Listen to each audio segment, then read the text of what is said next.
Assalamualaikum warahmatullahi wabarakatuh.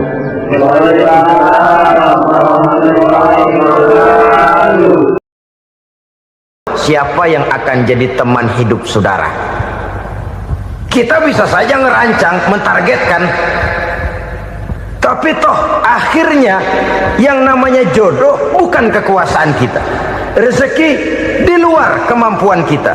Begitu juga ajal, maut, jodoh, ajal adalah contoh-contoh konkret bahwa pada akhirnya yang gaiblah yang menentukan.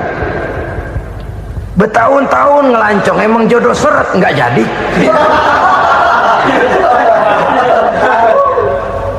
Begitu kenal baru setengah malam nginep ditangkap hansip kan. Hal-hal semacam itu kadang-kadang kita berpikir suuzon, gilet, perempuannya cakep banget, lakinya rebek amat. Memang begitulah jodohnya. Memang begitulah jodohnya. Saudara hadirin ma'asyiral muslimin yang saya hormati, jadi hal-hal yang konkret saja kita yakini sepenuhnya ditentukan oleh satu superpower yang gaib itu tadi. Dari sanalah segala ketentuan itu berangkat dan kesanalah segalanya akan kembali. Maka kepercayaan kepada yang gaib meluruskan gerak hidup seseorang dan itu akan mengantarkan dia kepada meraih kemenangan. Satu. Yang kedua, wa yuqimuna shalah.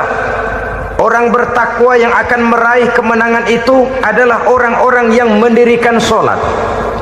Kenapa sholat mengantarkan orang untuk meraih kemenangan? Yang jelas, inna sholata tanha anil fahsya'i wal munkar. Sholat mampu mencegah manusia dari perbuatan keji dan munkar. Banyak filsafat hidup yang terkandung di dalam sholat ini.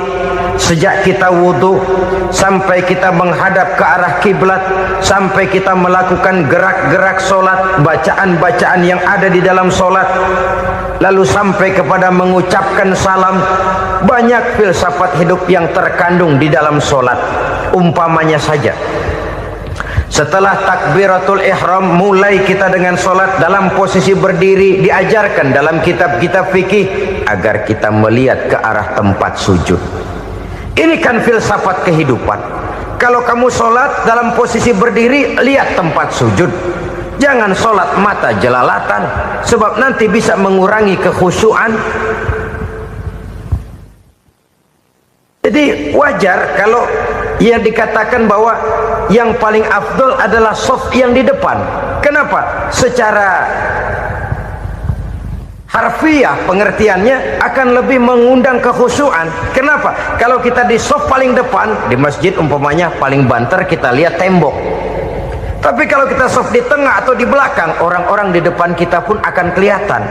Yang bajunya loreng, yang bajunya genggang, yang bajunya macam-macam. Kita lihat, kadang-kadang kita pikirin, ada yang bajunya bolong. Kita sholat tapi dalam hati, nih orang bajunya robek yang nggak tahu apa. Ada saja hal-hal yang mengusik kekhusyuan kita. Oleh sebab itu diajarkan dalam posisi berdiri, lihat, arahkan pandangan matamu kepada tempat sujud. Ini kan filsafat kehidupan. Maksudnya apa? Kalau lagi diri lihat dong tempat sujud. Kalau udah di atas ingat dong sama yang bawah. Kalau sudah tinggi ingat dong dari mana kamu berangkat. Kalau sudah berkuasa bantu dong yang lemah. Kalau sudah kaya santuni dong yang miskin. Kalau sudah alim bimbing dong yang awam. Ini filsafat kehidupan. Dalam posisi berdiri kau lihat tempat sujud. Ini akan melahirkan kepekaan sosial di mana seseorang mau tahu kepada orang lainnya. Bagaimanapun kaya kita, tinggi pangkat dan jabatan kita, jikalau hidup hanya untuk kepentingan perut sendiri saja, rasanya belum membawa manfaat di dalam kehidupan kita. Tapi efek yang tertinggi sesungguhnya, sholat mencegah manusia dari perbuatan keji dan munkar. Perbuatan keji dan munkar walaupun kelihatannya mendatangkan uang, membawa keuntungan, tapi itu keuntungan semu, keuntungan sementara. Dengan menipu orang lain kita bisa dapat untung, tapi tidak membawa berkah. dan itu adalah kerugian besar dalam kehidupan kita. Maka untuk meraih kemenangan harus dimulai dengan membentuk kepribadian yang tegar, memiliki sandaran vertikal yang langsung kepada Allah Subhanahu wa ta'ala, dan itu hanya bisa kita tempuh melalui jalur ibadah formal yang sudah ditentukan Allah, yakni sholat yang 5 waktu. Untuk memperkuat itu ada sholat sunnah, rawatib, nawafil sebagai terminal kontrol cadangan untuk memelihara stabilitas temperatur batin di dalam kita berhubungan dengan zat yang maha gaib, yaitu Allah Subhanahu wa ta'ala. Orang sering bertanya, Pak, itu tetangga saya nggak sholat, duitnya nggak habis-habis, Pak. Nggak sholat tapi mobilnya tambah terus, nggak sholat tapi usahanya makin maju. Tapi di sisi lain ada orang yang rajin sholat, rezekinya butak bener, anaknya mana kurus, mana korengan. Saudara hadirin ma'asyiral muslimin rahimakumullah, harus saya katakan bahwa sholat memang bukan untuk cari duit. Sholat adalah sandaran vertikal kita kepada Allah. Sedangkan soal rezeki itu berkaitan dengan sifat Allah maha pengasih dan maha penyayang.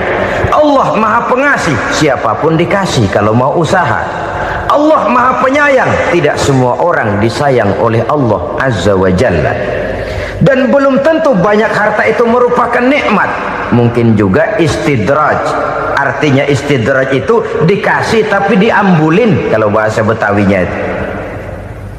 Dikasih tapi diambulin, itu bukan merupakan nikmat sesungguhnya, lebih merupakan azab dari Allah Subhanahu wa ta'ala.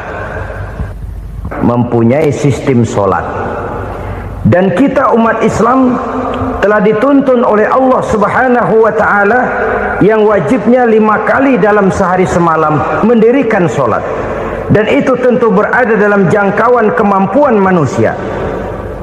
Pada awalnya barangkali kita memang merasa sholat itu satu kewajiban, tapi semakin kita hayati makna, manfaat dan filsafat yang terkandung di dalam ajaran sholat, semakin sampai kita kepada keyakinan bahwa sholat adalah keperluan kita. Sehingga pada waktu tertentu dinilai puncaknya, kita tidak lagi akan berkata saya wajib sholat, tapi kita akan berkata saya perlu sholat. Kalau kita sudah merasakan itu adalah keperluan kita, nah di sanalah kita baru akan merasakan ruginya kalau hal itu tidak kita laksanakan. Sepanjang kita masih berkata saya wajib sholat, kita akan lebih merasakan dia sebagai beban ketimbang sebagai keperluan. Yang jelas Allah tidak memerlukan ibadah yang kita laksanakan ini. Dengan kata lain, andai kata satu dunia penuh ini orang tidak ada yang sholat satu pun, Allah tidak akan turun dari jabatan Tuhan. Jangan lalu berpikir kalau kita ngambek se-RW kagak sembahyang Tuhan tekor kali ini ya. Tentu tidak. Itu perlunya kita, bukan perlunya Allah. Dan pada induknya kita akan berkata saya perlu agama. Kalau secara induk kita sudah memerlukan agama, maka konsep-konsep yang ada di dalam ajaran agama itu pun adalah juga merupakan keperluan kita. Baik dia bernama sholat, baik dia bernama puasa, baik dia bernama zakat, baik dia bernama haji, seluruhnya adalah keperluan kita. Dan sesuatu yang kita perlukan apabila tidak kita laksanakan akan melahirkan kerugian di dalam kehidupan. Jangan heran kalau kita membaca riwayat perjalanan hidup para salafus soleh, orang-orang soleh. Ada yang tahajud sampai 100 rakaat, ada yang sholat malam kakinya sampai bengkak. Kita sekalinya bengkak biri-biri. Ada yang sholat membaca surah dalam Al-Quran sampai khotam Quran. Kok mau? Mereka sudah merasakan itu keperluan. Itu saja soalnya. Satu saat pun jikalau kita merasa bahwa itu keperluan saya, kita pun akan melaksanakan seperti itu. Keperluan saya dalam kehidupan. Inilah yang kedua. Yang ketiga, orang bertakwa yang akan meraih kemenangan itu wa mimma razaqnahum yunfikun. Mereka membelanjakan sebagian daripada rezeki yang diberikan Allah kepada mereka. Mereka infakkan di jalan Allah. Ada satu dialog menarik. Satu hari seorang anak muda bertemu dengan seorang kakek-kakek yang sudah dikenalnya baik. Bertanyalah anak muda ini, "Kek, umur kakek berapa tahun?" 15 tahun, kata si kakek. "Anak kakek berapa orang?" 1. "Harta kakek berapa banyak?" 15 juta. Si anak muda ini bengong, lalu protes, "Kok kakek bohongin saya?" "Kenapa?" "Saya tahu umur kakek 70 tahun. Kenapa ngaku 15? Saya tahu anak kakek 5. Kenapa bilang 1? Saya tahu kakek miliuner, miliaran uang kakek. Kenapa ngaku cuma 15 juta? Begini, kata si kakek tadi. Benar, umur saya 70 tahun. Tapi dari umur yang 70 tahun itu baru 15 tahun terakhir ini saya merasakan ibadah kepada Allah. Meninggalkan maksiat, jauh dari segala macam munkarat. Maka yang 15 tahun inilah yang benar-benar saya rasakan sebagai umur saya. Benar anak saya 5, tapi yang 4 susah diatur. Cuman 1 rasanya nih yang bakal jadi si buah hati, belahan jantung, pelanjut cerita penerus sejarah. Cuma 1 ini yang saya harapkan, yang akan jadi anak soleh, yang akan membuat saya menerima pensiunan pahala. Kalau yang 4 apek dah, nggak ada harapan. Yang 1 nyekek botol melulu. Oh begitu, iya. Lalu kenapa kakek bilang harta kakek cuma 15 juta padahal saya tahu kakek uangnya miliaran, depositonya banyak? Ya karena 15 juta itulah yang saya ingat yang pernah saya belanjakan di jalan Allah. Saya merasa itulah harta saya yang sebenarnya. Yang miliaran yang saya simpan di bank kelak, kalau satu saat saya mati, akan jadi rebutan di antara anak-anak saya. Iya kalau anak saya soleh kayak yang 1 ini. Kalau yang 4 tadi udah tulen dia bakal berantem dah berebut tuh. Jadi 15 juta yang saya belanjakan di jalan Allah inilah yang saya merasakan benar-benar harta saya yang sesungguhnya. Dialog ini patut menjadi bahan renungan kita bersama. Diberikan kita umur 40, 50, 60, 70, 80. Berapa tahun dari umur yang diberikan itu yang jalan mulus, yang kita gunakan untuk melaksanakan ibadah? Banyak harta kita simpan di bank, di lemari, di dompet, di tas. Tapi berapa yang sudah kita depositokan di jalan Allah yang akan menemani kita di hari kita kembali nanti? Maka orang bertakwa yang akan meraih kemenangan wa mimma razaqnahum yunfikun, mereka membelanjakan sebagian dari rezeki yang diberikan Allah di jalan Allah subhanahu wa ta'ala. Ma'asyiral muslimin rahimakumullah, zahirnya memang kita memberikan kepada orang lain, tapi hakikatnya kita menyimpan untuk diri kita sendiri. Kita memberikan kepada yatim piatu 25.000. Zahirnya kita memberikan si yatim, hakikatnya kan kita cuma nyimpan. Saya berikan, titip kepadamu, ini untuk saya di akhirat. Kau boleh belikan baju, kau boleh belikan untukmu makan, kau boleh bayarkan sekolahmu. Ini untuk saya. Hakikatnya kita nyumbang masjid 1 juta, zahirnya kita berikan kepada panitia masjid, tapi hakikatnya kan cuma titip 1 juta ya untuk saya di alam kubur nanti. Silakan kau boleh belikan semen, ini uang, belikan besi, belikan pasir. Saya cuma sekedar titip untuk kepentingan saya. Hakikatnya kita cuma sekedar menitip. Sebagaimanapun pada hakikatnya, apapun yang kita miliki dalam kehidupan kan cuma sekedar hak guna pakai, bukan hak milik mutlak.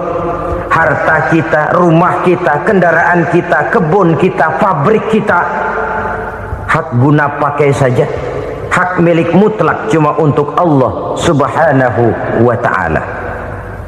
Saudara-saudara kaum muslimin rahimakumullah, ini yang ketiga. Kemudian yang keempat, orang-orang bertakwa yang akan meraih kemenangan, allazina yu'minuna bima unzila ilaika, mereka yang beriman, mereka yang percaya kepada apa yang telah diturunkan kepadamu Muhammad, ay Al-Quran, yakni Al-Quranul Karim. Setelah percaya kepada yang gaib, mendirikan solat, kemudian menginfakkan sebagian dari rezeki yang diberikan Allah, mereka juga lalu percaya kepada yang diturunkan terhadap Nabi, yaitu tidak lain Al-Quranul Karim. Sekali lagi di sini, percaya bukan hanya sekedar percaya saja, tetapi percaya lalu menjadikan Al-Quran itu sebagai pedoman hidup. Sebab memang Al-Quran itu adalah GBHM, garis-garis besar haluan muslim. Apa yang harus kita lakukan, apa yang harus tidak kita lakukan, bagaimana mestinya kita bertingkah laku dan berbuat, seluruhnya tercantum di dalam Al-Quranul Karim. Itu sebabnya ketika satu hari Aisyah ditanya bagaimana akhlak Rasul, beliau menjawab, kana Rasulullah sallallahu alaihi wasallam khuluquhul Quran. Akhlak daripada Rasulullah tidak lain adalah Al-Quran. Jawaban simpel ini memberikan gambaran bahwa keseluruhan daripada konsepsi Quran sudah diterjemahkan dalam kehidupan Rasulullah sallallahu alaihi wasallam. Karena kita tahu akhlak adalah keseluruhan dari gerak hidup manusia. Sejak ia berpribadi, berumah tangga, bertetangga, bermasyarakat, sampai kepada berbangsa dan bernegara, Al-Quran tetap memberikan sentuhan nilainya. Oleh karenanya, orang-orang yang bertakwa adalah orang-orang yang menjadikan Al-Quran sebagai pedoman dalam kehidupannya. Dan kita yakini Al-Quran diturunkan kepada Nabi Muhammad bukan merupakan produk Nabi Muhammad. Isi dan redaksinya langsung dari Allah subhanahu wa ta'ala. Kemudian cirinya yang kelima, orang bertakwa yang akan meraih kemenangan itu, wa ma unzila min qablika.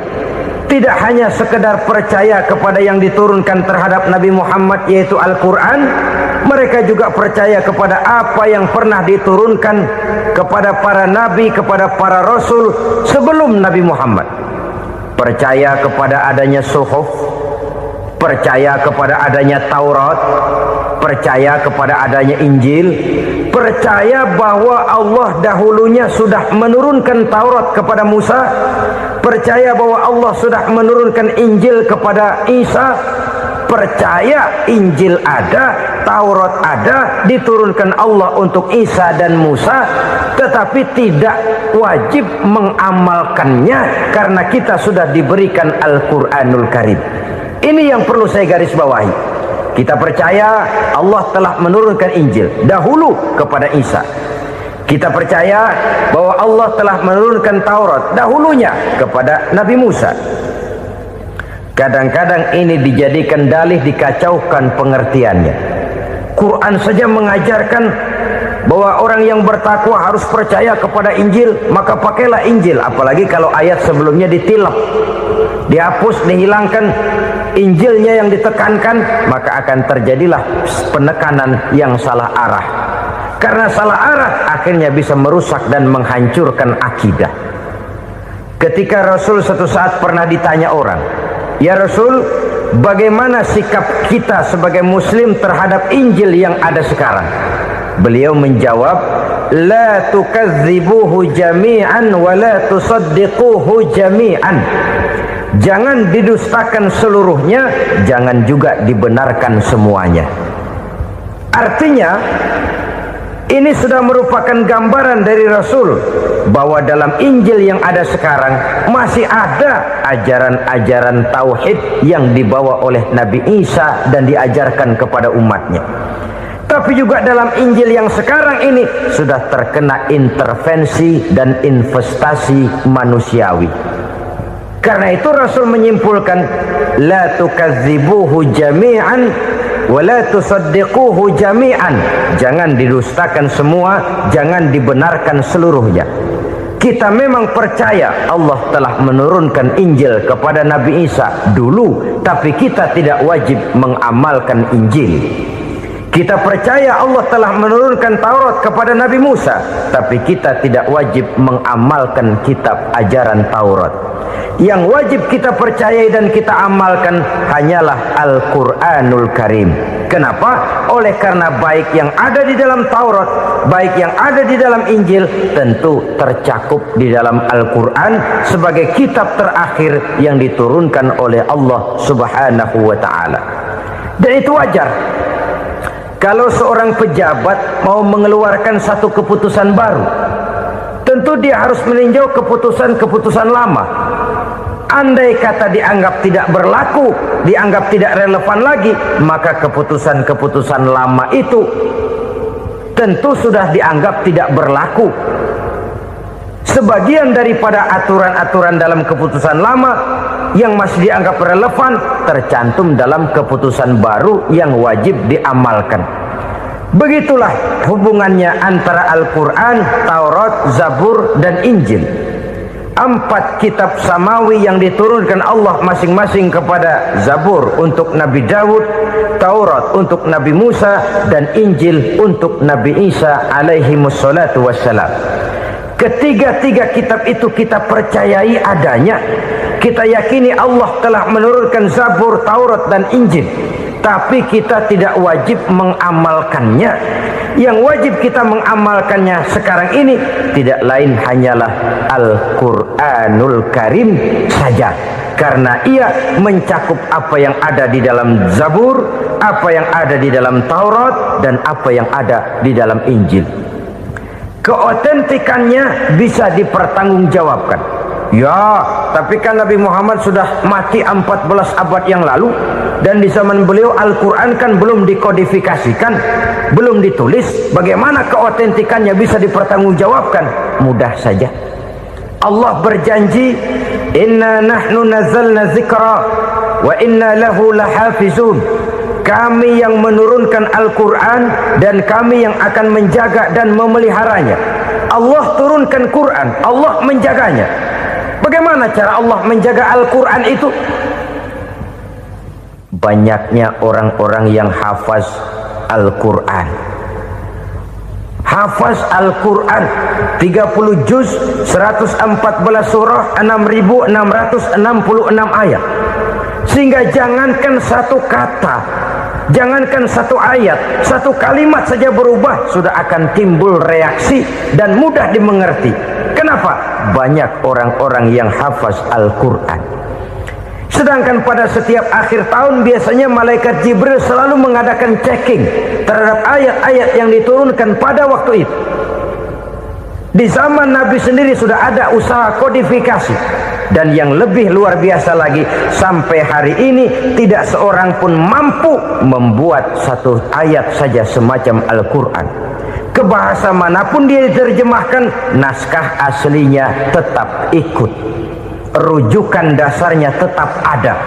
Berdasarkan itu maka tidak mungkin terjadi penyelewengan terhadap atau pemalsuan terhadap ayat-ayat Al-Quranul Karim. Kesuciannya, keotentikannya, kemurniannya bisa dipertanggungjawabkan. Ma'asyiral muslimin rahimakumullah. Oleh karenanya konsepsi dasar daripada ajaran Islam ini memang tidak lain adalah Al-Quran dan Sunnah. Isi daripada agama Islam yang merupakan iman, Islam, dan ihsan, konsepsi dasarnya tidak lain adalah Al-Quran dan Sunnah Rasulullah Sallallahu Alaihi Wasallam. Maka yang kita perlukan sekarang ini adalah terjemahan Al-Quran di dalam kehidupan kita. Dengan demikian, maka gaya kehidupan yang lebih Qurani itulah yang kita dambakan. Kita perlu memang terjemahan Quran dalam bahasa Inggris, dalam bahasa Belanda, dalam bahasa Jepang, tapi yang lebih kita perlukan adalah terjemahan Quran di dalam kehidupan kita. Konsekuen, tidak memanipulasi, ringan sama kita jinjing, berat sama kita pikul. Jangan kalau lempengan ayat Quran tuh kira-kira enak diamalin, keras teriakan kita. Giliran kira-kira ayat Quran itu mukul kepala kita sendiri, diam kita. Itu ciri yang pernah disindir Allah dalam awal-awal Baqarah juga itu. Ciri beragamanya orang yang munafik. Kullama adha'a lahum masyawfih, kata Allah. Wa iza azlama alaihim qamu. Apabila terang mereka jalan, apabila gelap mereka berhenti. Artinya, kalau kira-kira di Islam nguntungin, rame-rame pada teriak Islam. Tapi ketika diminta untuk berjuang, ketika dituntut untuk berkorban, rame-rame mengundurkan diri. Nasib agama tidak ubahnya seperti daun pisang yang dikait orang di tepi jalan lantaran tak berpayung di ketika hari hujan. Manakala hujan usailah sudah, daun itu pun dicampakkan di tepi jalan, diinjak pula orang nan lalu. Artinya, orang menjadikan agama cuma sebagai lipstick, decoration only, tidak konsekuen. Hanya pada saat-saat kelihatannya Islam membawa keuntungan, rame-rame orang teriak-teriak tentang Islam. Tapi jikalau diminta berjuang, jikalau dituntut untuk berkorban, biasanya rame-rame juga mengundurkan diri. Jangan heran kalau mayoritas hitungan kita, tapi minoritas peranan kita. Kuantitas kita dalam jumlah, tapi dalam kualitas kita lebih sering jadi penonton daripada jadi pemain. Padahal itu sangat tidak boleh terjadi. Umat Islam di Indonesia harus bangkit. Umat Islam di Indonesia harus sadar akan keberadaannya. Tidak boleh hanya jadi penonton berpangku tangan. Karena memang agama kita juga mengajarkan untuk konsekuen di dalam menjabarkan ajaran-ajaran daripada agama kita. Kita sering jatuh menjadi umat yang lemah oleh karena kita ini tidak pandai menggalang kebersamaan yang diakibatkan tidak konsekuennya kita. Diistilahkan bahwa umat Islam di dalam menggalang kebersamaannya itu harus seperti orang main sepak bola. Saudara-saudara kan tahu orang main sepak bola itu. Orang main sepak bola, kalau pertandingan belum dimulai sih silakan saja kumpul di luar lapangan, atur strategi yang baik. Tapi kalau pertandingan sudah dimulai, turun ke lapangan hijau, jangan kumpul terus. Ada sepak bola gotong royong, mundur-mundur rame-rame, depan ke depan kumpul melulu mainnya. Kalah. Orang main sepak bola itu ya harus ada penyerang tengah, harus ada penjaga gawang, harus ada strikernya, harus ada kiri luarnya, kanan dalamnya yang jadi backnya. Posisi boleh bermacam-macam, tapi yang penting saling ngoper untuk menggolkan gawang lawan. Begitulah umat Islam ini. Boleh ada yang jadi pejabat, boleh ada yang jadi pengusaha, boleh ada yang jadi petani, silakan ada yang jadi seniman, ada yang jadi penyair, ada yang jadi artis sekalipun. Tapi kalau sudah berhasil menguasai bola, jangan lupa operannya. Operan itu yang langka. Kita ini muslim kadang-kadang kalau sudah memegang menguasai bola, kalau belum mau mampus, belum mau ngoper. Nanti kalau sudah nggak punya bola, baru mau ngoper. Kalau sudah dengar-dengar mau dekat pensiun, baru mau jihad, baru mau berjuang, baru mau ngurus pesantren. Tanda tangan sudah tidak laku, memo sudah tidak dihargai, baru mau berjuang. Kemarin kemana mas? Kita tidak pandai memanfaatkan posisi. Dengan kata lain, kalau kembali kepada persoalan kita, konsekuensi kita terhadap agama yang kita anut ini belum ideal. Kita masih lebih sering berislam ini pada saat-saat yang menurut perhitungan kita membawa keuntungan. Tapi kalau diminta berjuang, dituntut berkorban, yang itu pun hakikatnya adalah untuk kepentingan kita juga. Allah tidak pernah menuntut kita untuk jihad bagi kepentingan Allah, itu tidak. Berjuang menegakkan agama Allah, apakah untuk kepentingan Allah? Tidak, untuk kepentingan kita. Sebab nilai-nilai jihad itu pada akhirnya akan membawa kita kepada satu kebahagiaan. Setidaknya kalau tidak di dunia, tentu di akhirat sebagai syahid. Oleh karena itu, pada bagian akhir ini saya ingin mengajak, marilah kita konsekuen. Sekali kita berkitabkan Al-Quranul Karim, mari dia kita jadikan pedoman. Jangan cuma kita jadikan sebagai penghias dinding, pelengkap rumah, bahwa di rumah kita ada Al-Quran, tapi yang baca kecoa. Habis pada bolong tuh Quran. Yang penting kan punya Quran. Ditaruh di pintu rumah, biar apa? Biar kuntilanak kagak masuk katanya. Ya, apa itu nasib Quran? Cuma kerjanya jaga pintu, ngusir kuntilanak, ngusir memedi. Bagaimana kita hidup menurut tuntunan Al-Quran? Kadang-kadang tidak pernah menjadi masalah bagi kita. Maka bagaimanakah Al-Quran akan mungkin membawa keberkahan dalam hidup kalau ajarannya kita injak-injak dalam keseharian kita? Mewujudkan gaya hidup yang lebih Qurani, itulah yang akan kita rintis di dalam kehidupan kita, bertahap, step by step, menurut kemampuan yang ada pada kita. Jika jalan ini tidak bisa kita selesaikan, percayalah akan ada generasi penerus yang akan melanjutkan usaha dan cita-cita mulia itu. Jadi percaya kepada Taurat, percaya kepada Injil, sekadar percaya Allah dahulunya sudah menurunkan itu, tapi kita tidak wajib mengamalkannya. Kenapa? Generasi Injil masa berlakunya sudah kedaluarsa. Taurat masa berlakunya sudah kedaluarsa. Injil pernah berlaku untuk orang Nasrani di zaman Nabi Isa. Taurat pernah berlaku untuk orang Yahudi di zaman Nabi Musa. Setelah generasinya berlalu, datang Rasul penutup yang membawa Al-Quranul Karim, maka Al-Quran itulah yang berlaku menjadi pedoman sampai hari akhir nanti. Jangan jauh dari Al-Quran, karena apabila ini kita lakukan, maka kita akan kembali kepada satu gaya hidup yang jauh dari tuntunan agama, dan itu artinya kita akan semakin jauh untuk meraih kemenangan. Saudara-saudara kaum muslimin rahimakumullah, yang keenam, yang terakhir, orang-orang bertakwa yang akan meraih kemenangan itu wabil akhirati hum yuqinun. Mereka percaya, mereka yakin seyakin-yakinnya akan adanya hari akhir,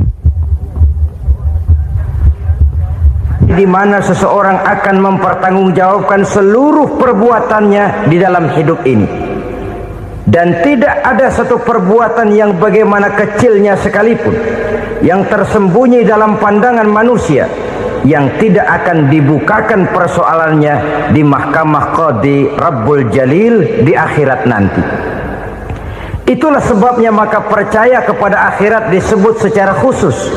Padahal di awal tadi sudah dijelaskan yu'minuna bil ghaib, percaya kepada alam gaib, dan alam gaib ini termasuk akhirat. Kenapa pada bagian akhir disebut lagi akhirat? Karena ternyata bahwa kepercayaan kepada adanya akhirat merupakan induk dari kepercayaan terhadap adanya malaikat, setan, jin, dan lain sebagainya, dan akan lebih memberikan sugesti dalam kehidupan manusia untuk meluruskan gerak hidupnya. Jikalau satu saat tergerak hati akan berbuat kejahatan, ingin mencuri, sadarlah, awas ada akhirat. Sebab kalau kita cuma teriak awas ada polisi, itu cuma tertunda sementara, begitu polisi meleng embat. Kalau kita ingin berbuat jahat cuma berteriak awas ada hansip, cuma sementara ketika hansip itu ada. Tapi kalau ceritanya awas ada akhirat, mau menyeleweng awas ada akhirat, mau berjudi awas ada akhirat, mau mencuri awas ada akhirat. Keyakinan yang akan meluruskan gerak hidup manusia sehingga gerak itu jadi lebih terarah dan terkontrol, tidak merugikan baik diri sendiri, lebih-lebih orang lain. Saya ingin menyampaikan sebuah hadis dari junjungan kita baginda Nabi besar Muhammad sallallahu alaihi wasallam yang termuat dalam kitab Mukhtarul Ahadits An-Nabawiyah, di mana beliau bersabda, arba'un min sa'adatil mar'i. Ada 4 perkara yang merupakan tanda dari orang bahagia. Saya mau tanya, di antara saudara-saudara yang hadir di sini, apa ada yang kepengen jadi orang sengsara? Ya. Seluruhnya tentu ingin mendapatkan kebahagiaan. Maka menurut resep dari Nabi kita, tanda orang bahagia itu 4. Jadi kalau saudara ingin bahagia, harus mempunyai 4 perkara ini. Yang pertama, orang bahagia itu kata Nabi, darun wasi'un. Punya rumah biar bagus asal gede. Enak ngaturnya. Daripada sudah punya rumah kecil, adanya di pinggir kali, gubuk, kalau hujan bocor, miring lagi, kiamat. Loh, kalau gitu Islam materialis dong. Hadis ini boleh diartikan dengan makna hakiki, arti yang sebenarnya. Boleh diartikan dengan makna majazi, arti kiasan. Kalau dia diartikan dengan arti kias, maka yang dimaksud darun wasi'un ay qalbun wasi'un. Rumah yang luas tidak lain daripada hati yang lapang. Karena di situ kunci kebahagiaan yang sebenarnya. Walaupun kita cuma tinggal di petak berukuran 2 kali 3 meter, kalau hati kita luas-luas rasanya rumah itu. Tapi biar rumah kita halamannya saja puluhan ribu hektar, ada kolam renangnya, kamar tidurnya tidak lagi terhitung. Kalau hati yang menempati rumah itu sempit, maka akan terasa sempit jugalah rumah itu. Tempat bergantungnya tidak lain adalah hati. Marilah kita mencoba melihat berbagai pandangan orang tentang bahagia ini. Ada orang menyangka bahwa bahagia itu kalau dia mendapatkan harta yang sebanyak-banyaknya. Siapa yang banyak harta, dialah raja. Apa yang dia mau, seluruhnya bisa dibeli. Keamanannya, dia bisa menyewa petugas. Seluruh fasilitas untuk menyenangkan kehidupannya bisa dibeli. Pendeknya, hartalah segala-galanya dalam kehidupan. Sampai ada pepatah mengatakan, innad darahima fil amakini kulliha taksur rijala mahabatan wa jalala. Sesungguhnya harta, dinar, dirham, uang di mana-mana selalu bikin hebat orang yang memilikinya. Coba lihat, orang yang punya duit sama yang enggak punya duit, jangan gaya hidupnya, gaya jalannya aja lain. Wahia lisanun liman arada fasahatan, wahia silahun liman arada qitala. Uang adalah senjata yang paling ampuh bagi orang yang mau pergi perang, dan lidah yang paling fasih bagi orang yang mau bicara. Kalau bicara dengan lidah macet, cobalah bicara dengan harta, lancar. Sampai ada pepatah demikian, segalanya bisa diatur dengan harta. Maka di kalangan orang yang berpandangan semacam itu, seluruh kegiatan hidupnya hanya terfokus kepada bagaimana mengumpulkan harta yang sebanyak-banyaknya. Tidak peduli halal haram, tidak kenal sore pagi siang dan malam, tidak sempat sujud, jauh dari agama, jauh dari kehidupan yang bersifat ruhaniyah, jauh dari Allah dan sebagainya.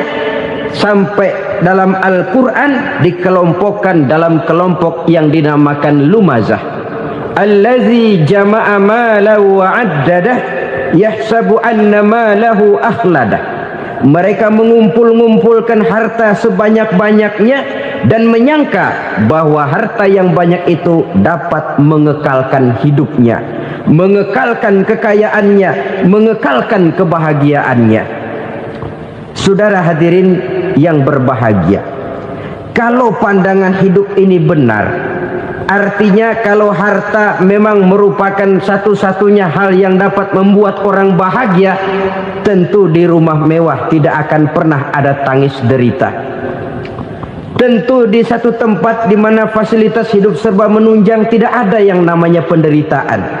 Tapi suka dan duka, sedih dan gembira, senyum dan tawa adalah milik setiap orang, baik dia punya harta maupun dia tidak punya harta. Nyatalah bahwa harta semata-mata bukan merupakan jaminan bahwa orang akan bahagia. Walaupun tanpa harta orang sulit untuk bahagia. Saya mau cerita, ada orang super kaya, namanya Aristotle Onassis, Raja Tanker Yunani. Dia punya kapal tanker saja konon sampai 11 banyaknya. Punya perusahaan penerbangan yang disebut Olympic Airlines. Punya hotel di berbagai kota besar di dunia ini, sejak dari New York, London, Paris, Rome dan sebagainya. Bahkan punya pulau yang dia namakan Pulau Scorpio. Ini kan namanya sudah kaya nggak tanggung-tanggung, punya pulau. Nah, dia punya 2 orang anak, yang satu laki-laki namanya Alexander, yang satu perempuan namanya Maria Onassis. Seluruh harapannya tertumpah kepada anak lakinya Alexander ini, yang akan meneruskan usahanya, meneruskan kekayaannya, meneruskan dinastinya. Apa yang terjadi? Ternyata anak yang dia harapkan yang bernama Alexander ini mati muda dalam kecelakaan pada waktu dia olahraga. Apa olahraganya? Namanya olahraga anak orang kaya, golongan jet set. Olahraganya olahraga pesawat terbang.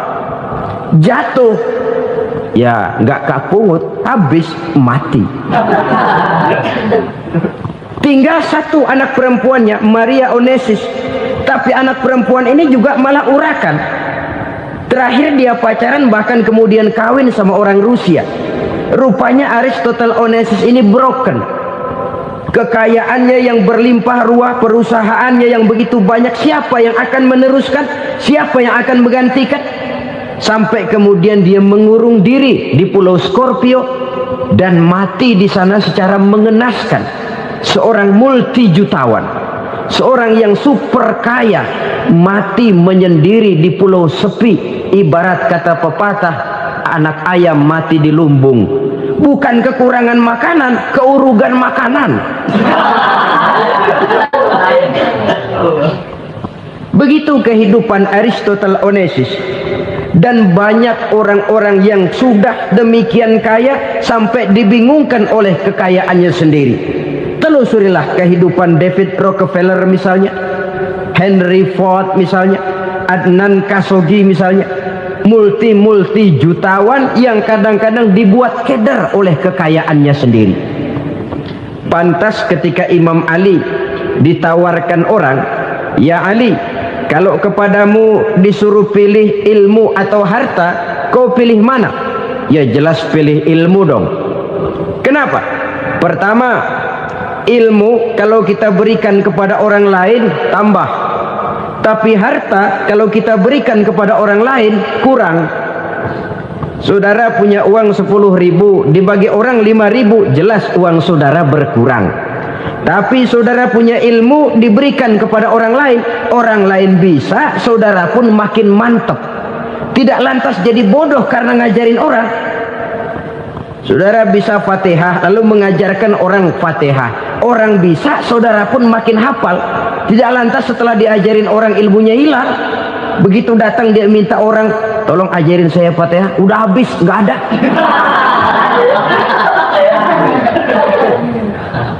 Yang kedua kata Imam Ali, ilmu menjaga kita. Kalau harta kita yang harus jaga. Makin banyak ilmu makin terpelihara diri seharusnya. Tetapi makin banyak harta makin bingung kita jaganya. Sampai kadang-kadang kalau perlu seluruh keliling rumah dipasangi alarm. Belum cukup disewakan anjing besar-besar, pasang di depan pintu, awas anjing galak. Masih belum cukup juga cari centeng tukang-tukang kepruk jaga rumah. Masih terasa belum aman, padahal rumahnya dikelilingi tembok besar. Di balik tembok ada pintu-pintunya tebal. Di balik pintu itu terbuka masuk kamar, kamar pun ada pintunya, pintunya pun kuat. Masuk ke dalam kamar ada lemari, lemarinya pun pintunya kuat, dikunci, kuncinya pun kuat. Tapi terhadap seluruhnya yang timbul cuma sekedar was-was saja. Kesimpulannya sekali lagi, tanpa harta orang memang sulit untuk bahagia. Tapi harta semata-mata tidak merupakan jaminan orang akan bahagia. Dengan hati yang luas, itu modal utama untuk mencapai kebahagiaan hidup. Orang yang hatinya luas, saudara-saudara, punya hati yang lapang, melihat kenyataan hidup ini, dia bersyukur senantiasa kepada Allah. Lantas tidak timbul hasud dan iri hatinya. Oleh karena itu jiwanya selalu lapang. Kalau tidak, cupik hati namanya, dangkal pandangan, tidak senang melihat orang lain dapat nikmat, dan itu sering dijadikan contoh. Kalau orang yang lapang dada, dia lihat tetangganya beli TV baru, dia berkata, alhamdulillah ya, tetangga kita beli TV, mudah-mudahan kita bisa ikut nonton. Lapang dadanya. Tapi orang yang sempit hati, lihat tetangga beli televisi, meriang. Enggak diapa-apain, meriang.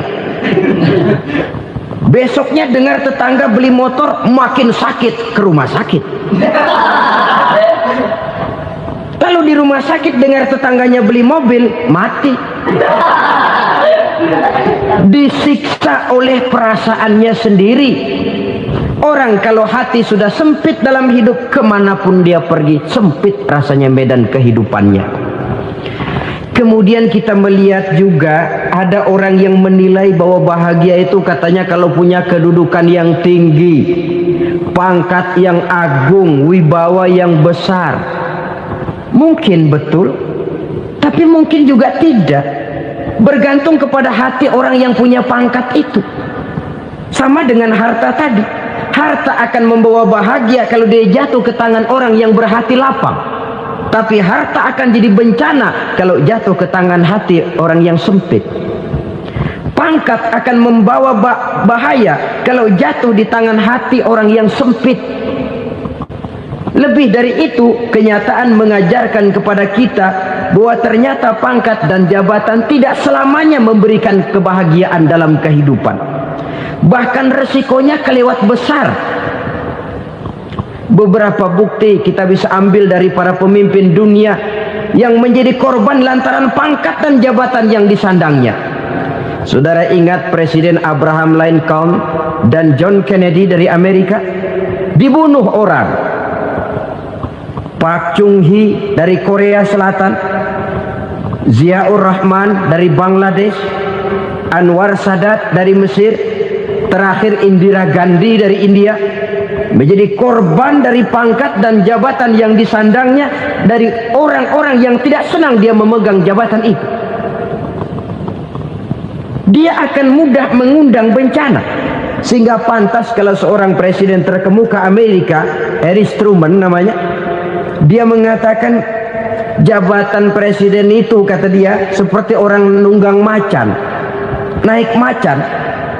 Harus kita taiki, kalau enggak dia bakal nerekam kita, ngeri katanya. Adapun orang yang hatinya lapang, kalau dia menerima pangkat dan jabatan, dianggapnya itu satu kesempatan untuk berbuat baik. Tapi orang yang berhati sempit, menerima pangkat dan jabatan, bukan kadang-kadang menerima, malah berusaha setengah mati mencapai dengan segala cara.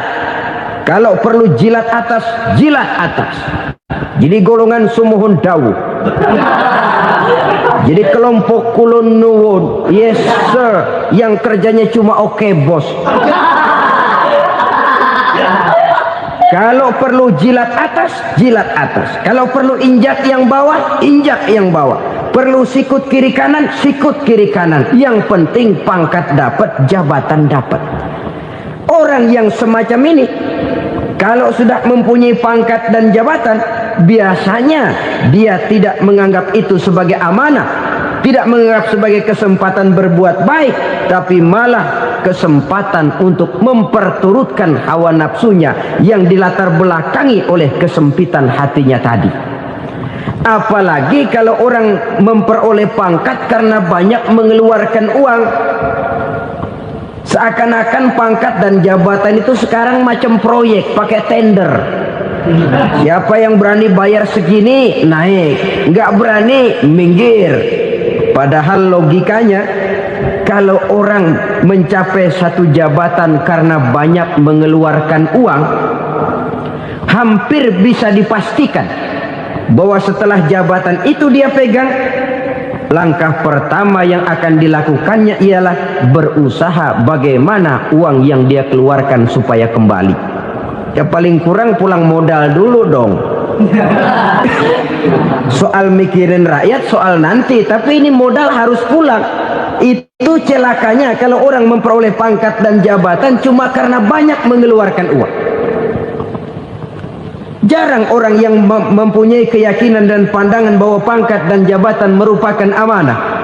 Jadi sekali lagi, pangkat dan jabatan mungkin saja membawa kebahagiaan kalau jatuh ke tangan orang yang berhati lapang. Tapi bisa jadi bencana kalau dia jatuh ke tangan orang yang mempunyai hati yang sempit. Dan lagi-lagi stresnya hati yang lapang. Lalu sebagian orang, saudara, ada yang berpandangan katanya bahagia itu kalau jadi orang terkenal, mempunyai popularitas, menjadi idola di kalangan remaja, di kalangan orang tua, di segala lapisan masyarakat. Padahal makin populer orang makin terikat dia. Ya kalau macam kita ini kan nggak punya nama, nggak populer, tengah malam buta mau nongkrong di warung Tegal aman. Tapi pangkat, jabatan, kedudukan, popularitas menyebabkan kita diikat dengan berbagai macam peraturan. Cuma mandi sama ke WC saja yang nggak dikawal.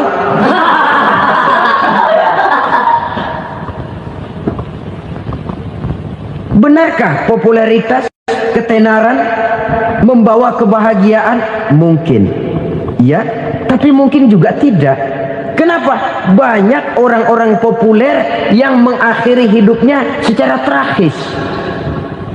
Kita ambil beberapa nama. Di Amerika tahun 60-an ada bintang seksi paling terkenal yang dijuluki sex bomb, bom seks. Sampai sekarang jadi legenda, namanya Marilyn Monroe. Singkatan dobelnya itu inisialnya MM, Marilyn Monroe. Terkenal top sampai dia mati tahun 62, namanya sekarang masih saja dibicarakan orang. Kenapa dia bunuh diri? Tidak punya hartakah dia? Banyak. Kurang populerkah dia? Seluruh dunia mengenalnya. Sejak rakyat kecil sampai pejabat tinggi dia punya hubungan. Kenapa? Jenuh. Dia terlahir dalam keadaan yatim.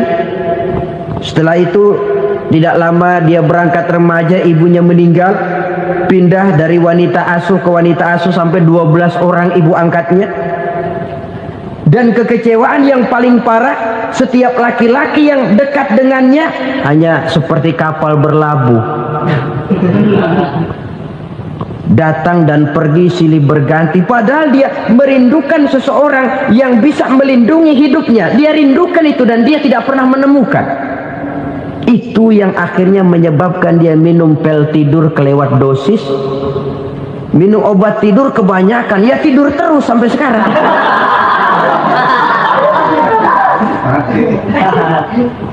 Dia mengakui, saya telah memiliki ketenaran, tapi saya tidak pernah hidup dalam ketenaran itu. Saya pandai main sandiwara, tapi saya ingin hidup dalam alam yang real sebagaimana umumnya orang. Itu yang dia rindukan. Menyusul jejak yang namanya Marilyn Monroe ini, Billie Holiday, saudara kenal tentu, di rumah sakit dirawat. Dia juga minum obat overdosis, mati lagi. Jimi Hendrix minum obat tidur overdosis kelewat batas, mati lagi. Lalu yang menghanyutkan diri di danau, Janis Joplin dan Brian Jones. Ini orang-orang populer, orang-orang terkemuka yang mengakhiri hidup secara tragis, bukan karena tidak terkenal, mungkin karena sudah saking terkenalnya. Contoh paling belakangan, Bruce Lee. Wah, ini tukang-tukang kepruk tentu kenal siapa dia. Sampai sekarang pun tabir kematiannya masih merupakan misteri.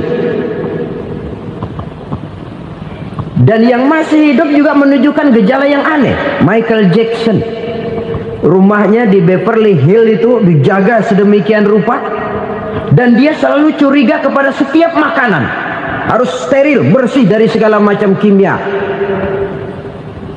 Kemana dia pergi, itu tukang-tukang kepruk sudah selalu menjaga dan mengawal, dan dia seakan takut menunjukkan mukanya yang asli.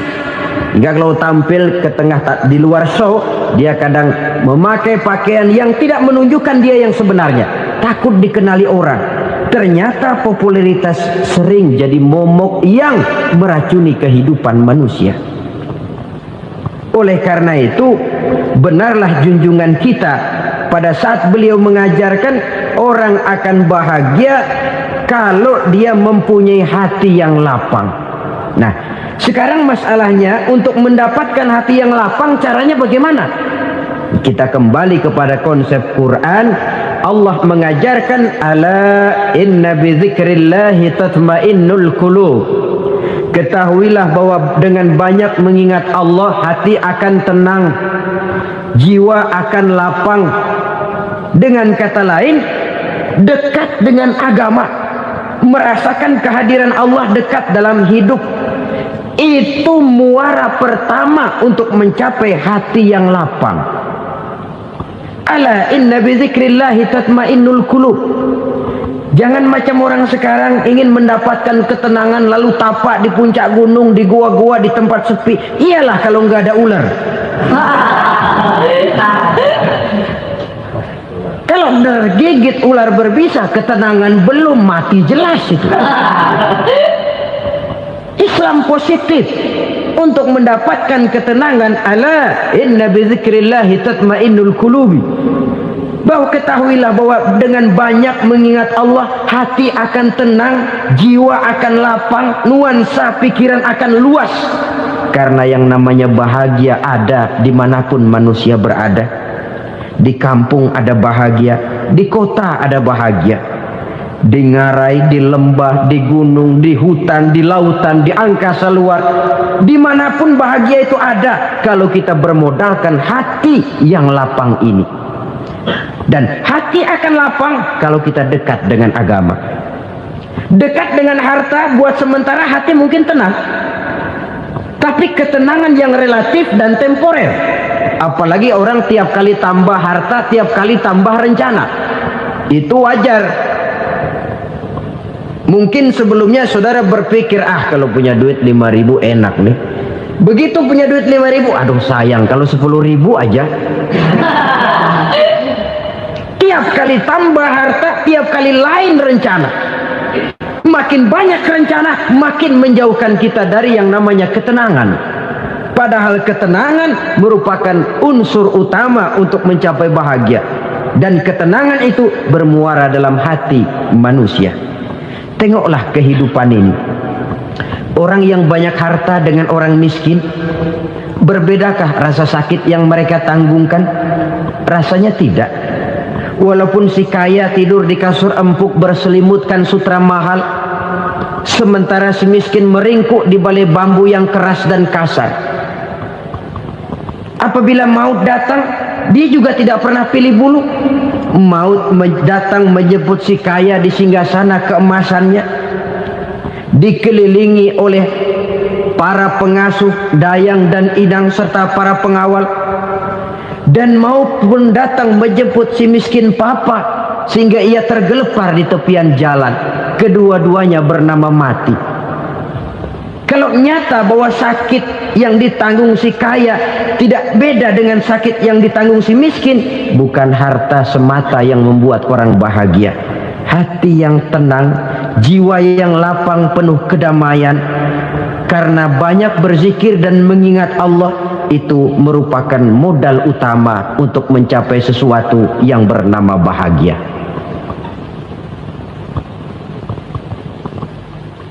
Saudara hadirin yang saya hormati, inilah yang pertama dari 4 ciri yang digambarkan oleh Nabi tentang tanda-tanda orang bahagia. Dan harus berangkat dari yang pertama ini, hati yang lapang.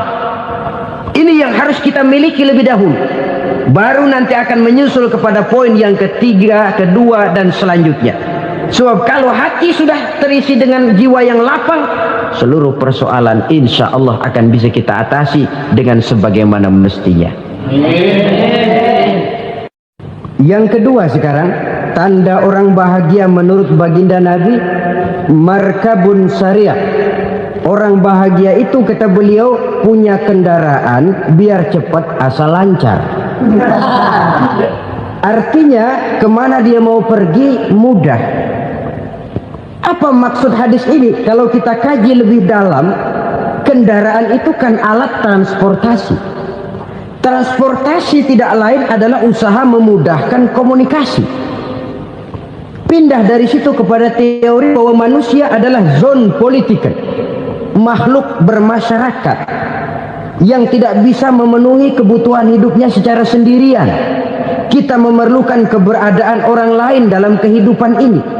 Untuk memakai baju saja kita sudah perlukan petani yang tanam kapas, pabrik yang memintal kapas jadi benang, pabrik yang menenun benang jadi kain, sampai kepada mesin jahit, sampai kepada tukang jahit. Itu cuma untuk memakai pakaian saja. Tidak seorang pun di antara kita yang sanggup memenuhi kebutuhan hidupnya secara sendiri. Kita perlu orang lain. Maka kebebasan dalam arti mutlak, kebebasan tanpa batas, itu tidak mungkin ada dalam kehidupan. Karena kita mengadakan yang disebut interaksi sosial. Setiap kegiatan kita tentu melibatkan orang lain. Menurut kita barangkali kita bebas jalan di jalan raya semaunya, tapi orang lain berkendaraan pun merasa bahwa ini ada juga jalan haknya, dan begitu selanjutnya. Oleh karena itu, maksud dari kendaraan yang cepat ini adalah khulatuhu ma'as solihin. Lingkungan pergaulannya terdiri dari orang-orang soleh. Pergaulannya luas. Kemana dia pergi ada temannya. Kesulitannya ada tempat dia cerita. Dan kesulitan kalau sudah diceritakan kepada orang lain, taruh kata orang itu tidak bisa menolong, namun menceritakannya kepada orang yang kita percayai, kan paling kurang sudah mengurangi beban jiwa, mengurangi tanggungan batin, merasa masih ada tempat kita cerita. Maka lebih baik orang awam yang mau bergaul ketimbang orang setengah alim tapi ngunci pintu. Sebab nantinya akan timbul sikap picik, cupik pandangan, dan tidak luas menghadapi kenyataan dalam kehidupan ini. Namun yang harus kita garis bawahi, pergaulan memang mesti luas. Namun jangan sekali-kali lupa bahwa pergaulan sangat besar pengaruhnya dalam ikut membentuk kepribadian manusia. Sehari-hari bisa kita bilang, kalau kita dekat sama tukang minyak wangi, sekalipun nggak dibagi minyaknya, baunya tentu dapat. Betul? Betul. Tapi dekat sama tukang elas, walaupun nggak kena apinya, asapnya mesti kena. Kalau Syauqi mengatakan lebih jelas lagi, man asyaral asrafa asa musyarrafan wa muasyiral anzali ghairu musyarrafin. Awalam taral jildal hakira muqabbalan bisagri lamma sara jildal mushaf. Siapa yang bergaul dengan orang mulia, dia bakal ikut menjadi mulia. Tapi siapa yang berteman dengan orang hina, dia tidak bakal ikut menjadi mulia. Tidakkah kau lihat, kata Syauqi, kulit kambing yang hina pun dicium orang ketika menjadi kantong Quran. Kulit kambing hina, kalau dia sendirian gak ada yang mau cium. Tapi begitu dia bergaul dengan Quran, menjadi kantong Quran, dipakein minyak wangi, ditaruh di tempat yang tinggi, mau diambil dicium dulu, dibawa dengan penuh hormat dan hati-hati. Kulit kambing yang hina lantaran berteman dengan Quran, numpang mujur. Tapi coba lihat kalau kulit kambing berteman dengan kayu, jadi beduk, habis. Zohor dikemplang, asar dipukul. Itu pun sedikit saja, cuma salah milih teman. Yang temannya Quran dihormati orang, yang temannya kayu lantaran jadi beduk, gelap-gelap subuh orang udah kemplangin.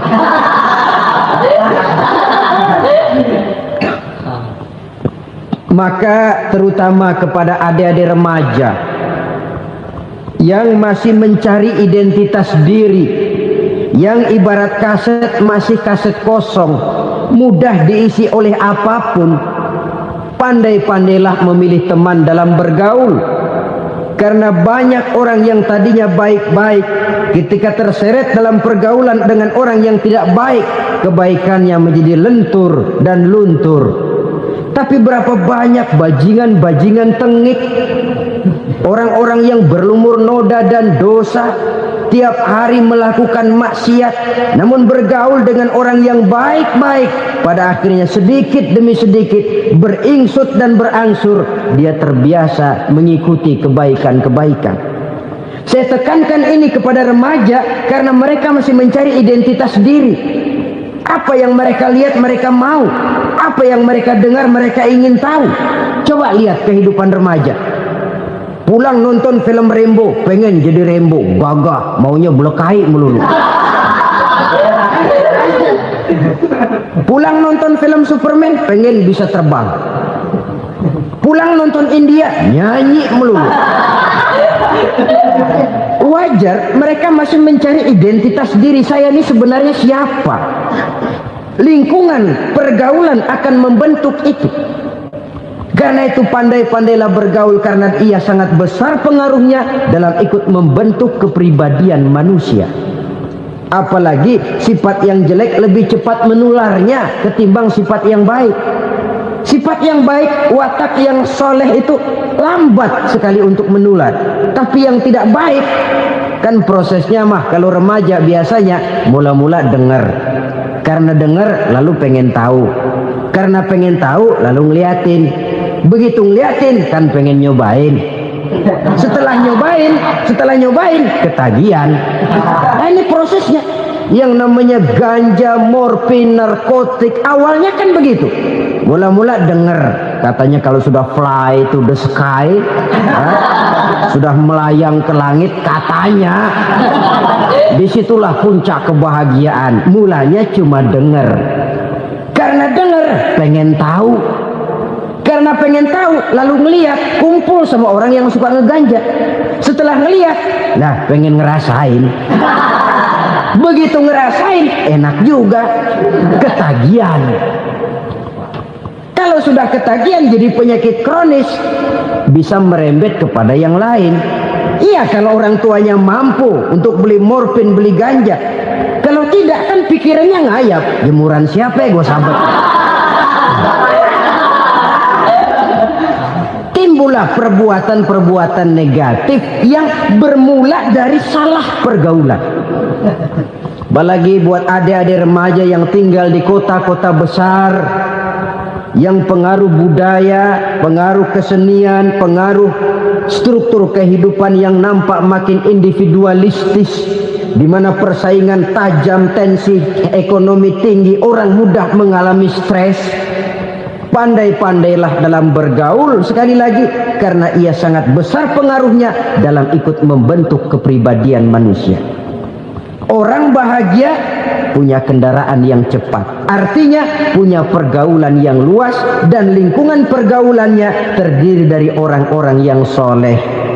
Kemana dia pergi ada teman, kesulitannya ada tempat dia cerita. Tapi kalau sudah menyendiri, hidup sendiri, kesulitan dipikiri sendiri, bisa mati belum waktunya. Tidak ada tempat berbagi rasa, Tidak ada tempat bercerita, tidak ada tempat mengurangi beban dalam kehidupan. Pantas betul kalau Islam sangat menggalakkan dan menganjurkan orang kalau sudah sampai waktunya itu untuk melangsungkan nikah. Kata Nabi, ya ma'syaras syabab man istata'a minkumul ba'at falyatazawwaj. Hai para pemuda, kalau sudah mampu memberi nafkah, kawinlah, nikahlah kamu. Kenapa? Sudah ada teman hidup, tempat berbagi rasa. Kesulitan kalau ada tempat cerita akan lebih ringan ketimbang kita telan sendiri, walaupun bobot kesulitannya sama beratnya. Saudara-saudara kaum muslimin rahimakumullah, inilah ciri yang kedua, punya kendaraan biar cepat asal lancar.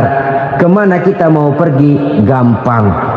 Dengan kata lain, setelah hati yang luas, pergaulan yang luas. Dua. Yang ketiga sekarang, tanda orang bahagia itu menurut Nabi, misbahun mudhi'un, punya lampu yang terang. Oh, itu enggak problem. Sekarang sudah zamannya listrik masuk desa, Pak. Lampu sudah terang semua.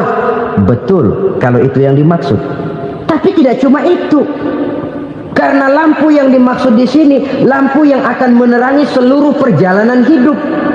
Dan perjalanan hidup itu sudah dimulai sejak kita terlahir ke alam ini sampai masuk ke alam barzah, kumpul di padang mahsyar sampai ke akhirat. Lampu yang menerangi itu yang diperlukan.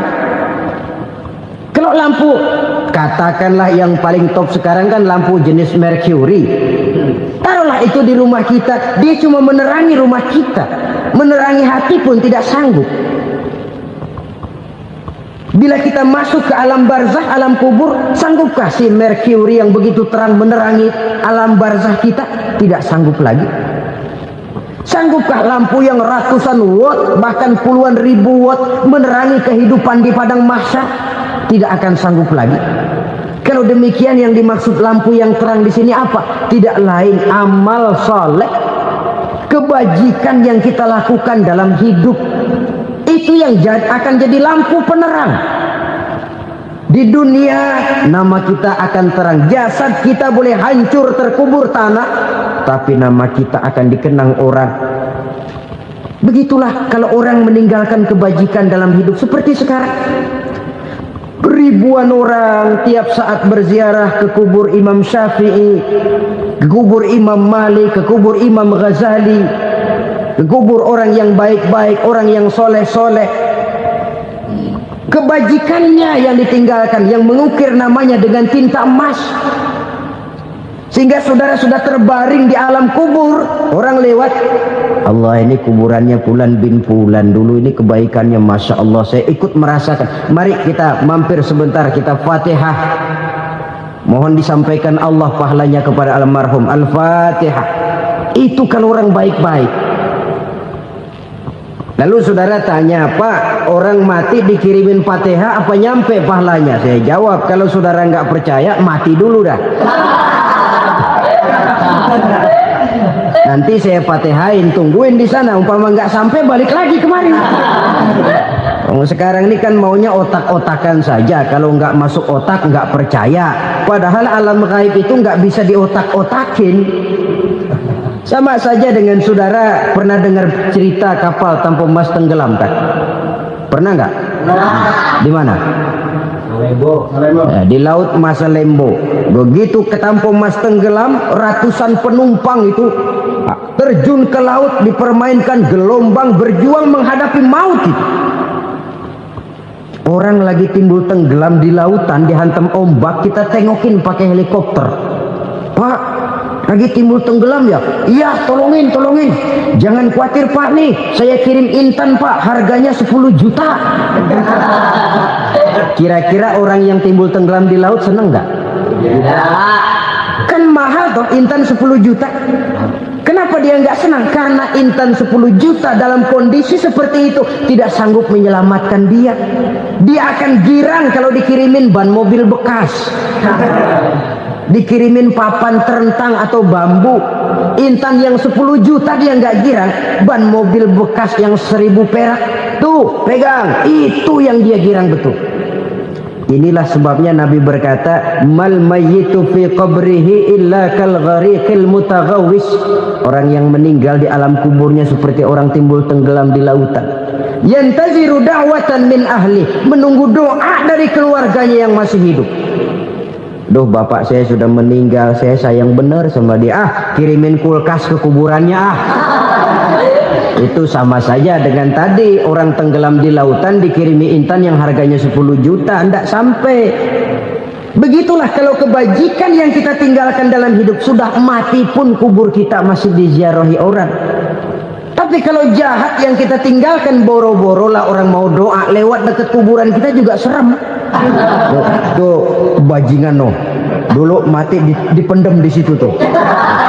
Jangan lewat situ, ntar kesurupan, jangan. Lewat saja orang ngeri. Konon lagi membacakan Fatihah dan mengirimkan doa. Hidup pada hakikatnya adalah kesempatan untuk berbuat baik. Maka sekali kesempatan itu diberikan, manfaatkan dengan sebaiknya. Sebab kesempatan kedua tidak akan pernah ada. Kesempatan berbuat baik di sini, di akhirat sudah pembalasan namanya. Sekali kesempatan itu dicabut, dia tidak akan pernah dikembalikan lagi. Kata Iqbal, hidup tidak mundur ke belakang, Bung. Berhenti diinjak orang, mundur hancur. Tidak ada kata mundur dalam hidup ini. Berhenti diinjak orang, mundur kecebur. Tidak ada kata lain, harus maju dalam kehidupan dalam artian yang positif. Hidup adalah kesempatan untuk mengumpulkan kebajikan yang sebanyak-banyaknya. Di situ nilai daripada manusia. Sekarang ini memang nggak kelihatan kok, orang yang banyak pahala sama yang banyak dosa nggak kelihatan kok. Barangkali kalau habis bikin dosa palanya pada benjol, mungkin orang takut sama dosa. Tapi sekarang sama saja, orang yang banyak dosa dengan yang nggak banyak dosa jalan bareng dari belakang, sama, nggak kelihatan beda. Tapi ada waktunya di mana pahala memegang peranan, di mana dosa diperlihatkan.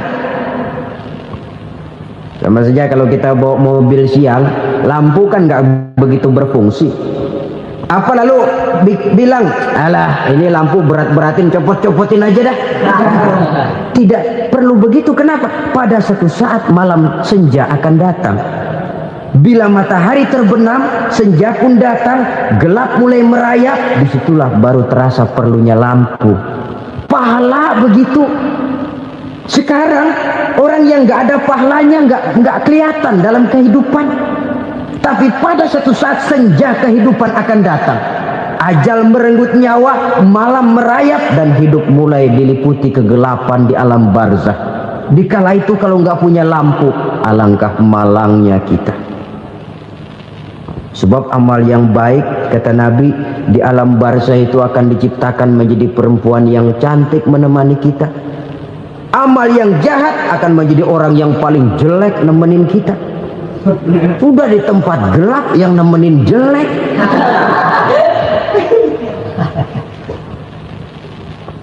Kaum muslimin rahimakumullah.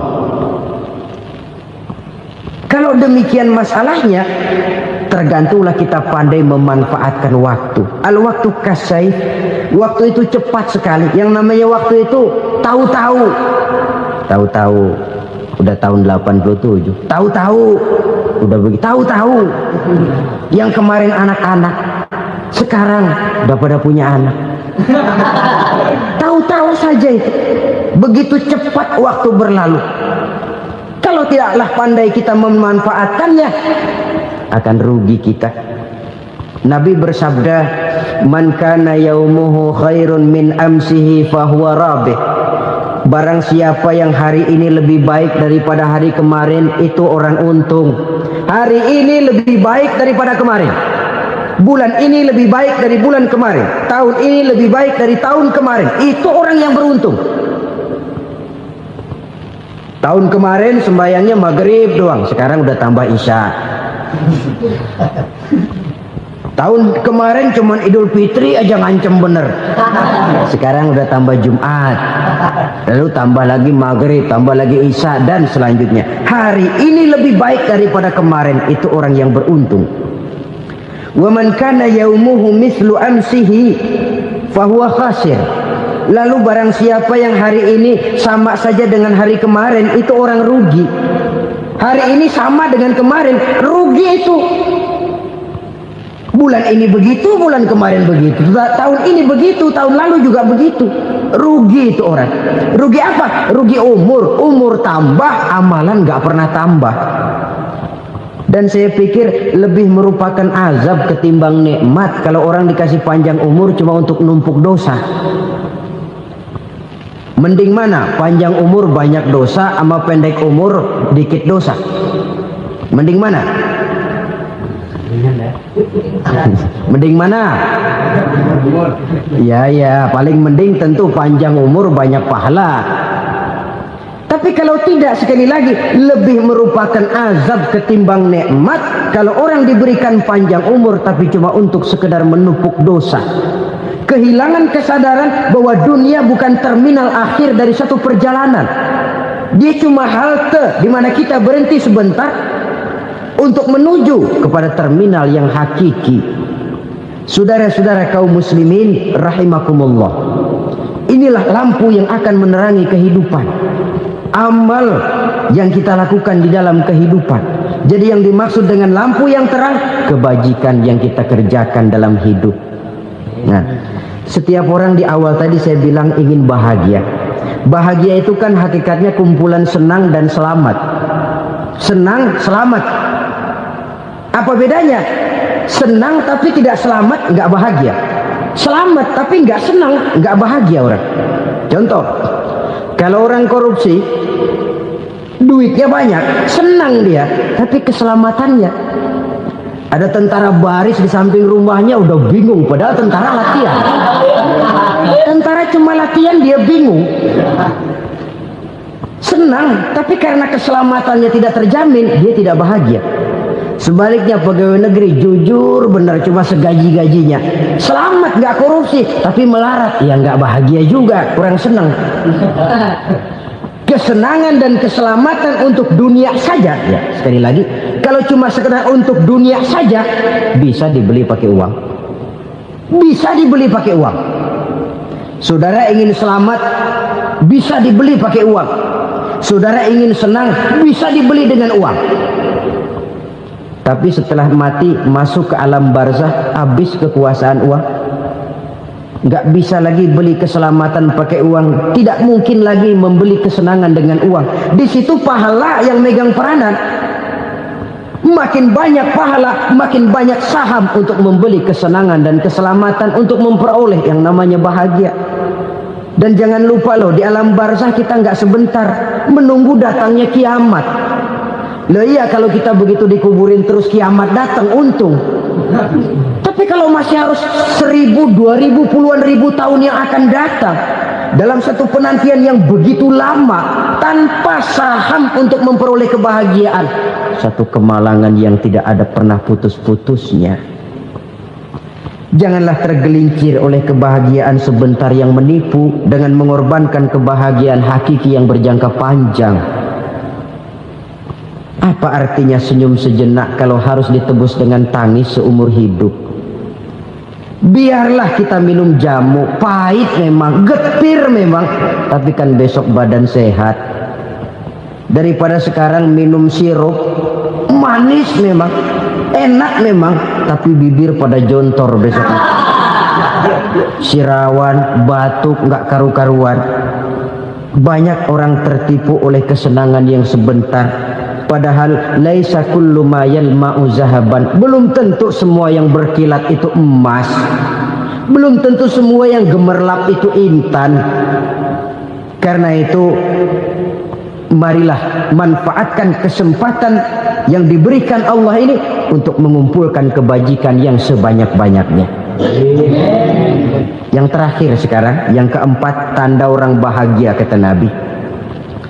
Zaujatun salihah.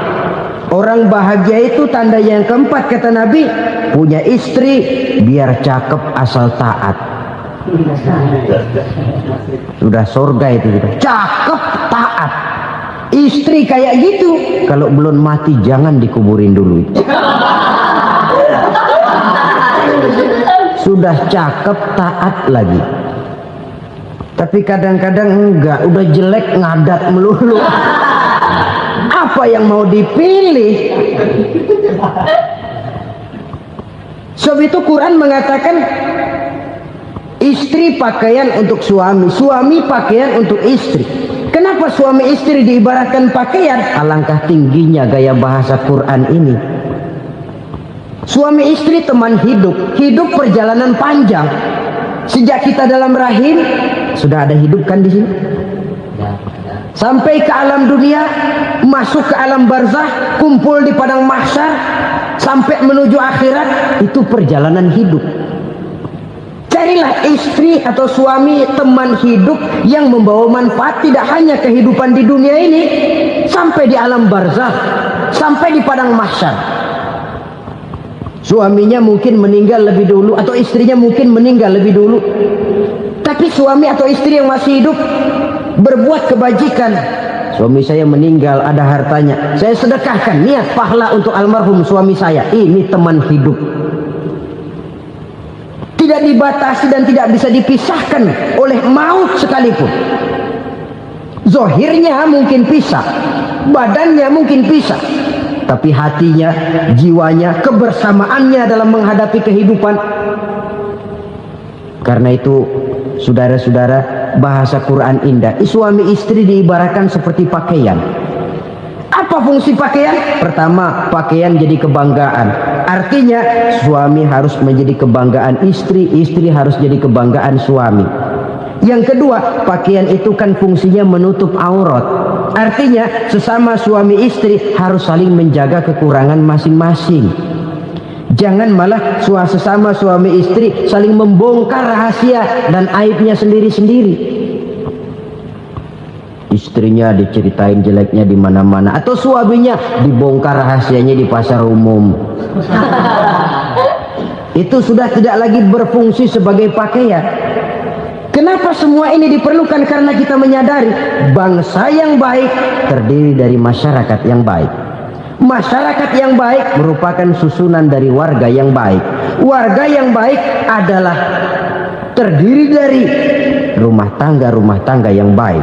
Dan rumah tangga yang baik merupakan susunan dari pribadi yang baik. Dari situ langkah dimulai. Membangun satu bangsa yang baik diawali dengan membangun rumah tangga yang baik, dengan menciptakan pribadi-pribadi yang baik. Sehingga dari sini diharapkan berkembanglah nilai-nilai kebaikan. Rezeki dari Allah. Caranya saya kerja. Kerja itu cara. Rezeki itu dari Allah datangnya. Bukankah di zaman sekarang kita sering terpeleset? Ini merupakan cerminan dari rapuhnya akhlak kita kepada Allah Subhanahu wa ta'ala. Karena usaha saya memang, karena saya peras keringat banting tulang, tentu. Tapi sadarkah kita bahwa sepanjang yang bisa kita lakukan cuma berusaha, peras keringat banting tulang, pergi pagi pulang sore? Tapi bisakah kita memastikan hasil usaha kita? Apalagi yang paling dekat, misalnya saja yang sungguh-sungguh di luar jangkauan kemampuan kita, soal rezeki, soal jodoh, soal maut, kitakah yang mengatur? Kitakah yang menentukan? Subhanallah, manusia sungguh tidak berdaya menghadapi 3 hal paling pokok ini. Rezeki, kita cuma bekerja. Kitakah yang menentukan? Tidak. Kita berusaha saja rezeki belum pasti dapat, apalagi kalau kita tidak berusaha. Jangan terjebak dalam fatalisme, belum perang udah nyerah. Emang dasar rezeki datangnya dari Tuhan, nggak usah kerja, dan ntar juga kalau dia datang dari mana datangnya? Kerja saja belum tentu dapat rezeki, apalagi kalau tidak kerja. Yang jelas usaha perlu, kepastian itu urusan Allah. Ini akhlak kepada Allah Subhanahu wa ta'ala. Jodoh juga begitu. Kita berusaha, kita berupaya, Allah menghendaki lain jadinya. Maut juga begitu. Siapa sih yang pengen ngadepi maut? Siapa sih yang pengen mati? Siapa sih yang pengen ketemu malaikat Israel? Tidak seorang pun kalau ditanya. kecuali mereka yang putus asa ya. Kalau otaknya masih normal, mau mati mesti belakangan dulu udah dikit. Tapi yang satu itu saudara, kalau dia sudah datang, tenaga mana yang bisa menolak? Kalau dia sudah berkunjung, kekuatan mana yang bisa menghindar? Kalau dia sudah ingin bertemu, kemana kita bisa melarikan diri? Manusia sepanjang yang dia lakukan hanya berusaha, tapi kepastian, ketentuan dari Allah Subhanahu wa ta'ala. Orang yang kufur nikmat, nutupin Allah. Dia merasa rezekinya adalah mutlak peras keringatnya, seolah-olah Allah nggak punya peranan apa-apa di situ. Oh, ini kan saya bisa rumah begini karena saya kerja keras. Oh, ini mobil saya begini saya kerja keras. Peras keringat, banting tulang, keras.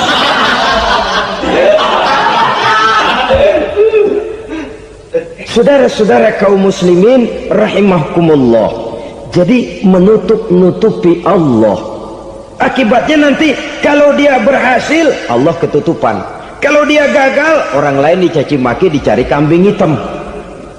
Yang kambing hitam kan mahal, karena orang sering cari-cari kambing hitam. Jarang orang mau jujur kalau bertemu kesulitan lalu mencari sebab pada dirinya sendiri. Yang paling enak ya nyalain orang. Lo begitu.